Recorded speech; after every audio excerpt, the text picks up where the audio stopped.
呢個牛骨白湯簡直係好食到黐線。放學啦，依家準備去食拉麵，好肚餓啊！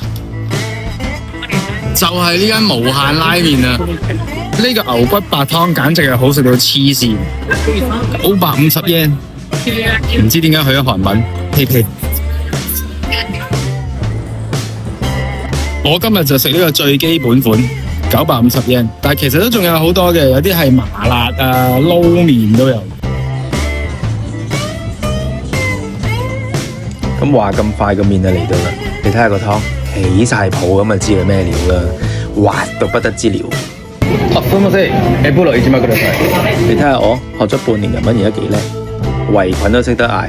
不過言歸正傳啊，講翻個麵先啦。咁呢個麵嚟講，我覺得最正就真係呢個牛骨白湯。然後個麵入邊有啲咩呢？就有一塊牛肉啦，然後再加一塊豬腩肉。咁我覺得肉嗰方面呢，同埋麵呢，都絕對係合格以上嘅。但係最正都真係個湯。所以呢一間鋪頭都真係平時我放咗學成日都心心念念會好想去食嘅。最正嘅地方係佢又唔係好使排隊啦，然後佢又好鬼多分店。咁我今日嚟呢一間呢，就係位於蘭波心齋橋附近，所以非常之方便。咁大家基本上喺 Google 上面打無限拉麵呢，其實你都會揾到佢噶啦，唔使10分鐘就食晒啦，真係連個湯都要飲晒。咁記得下次如果唔想排隊排得好勁，又想食下好嘢嘅話呢，就嚟呢個拉麵度食啦，無限拉麵。下條影片再見啦，拜拜。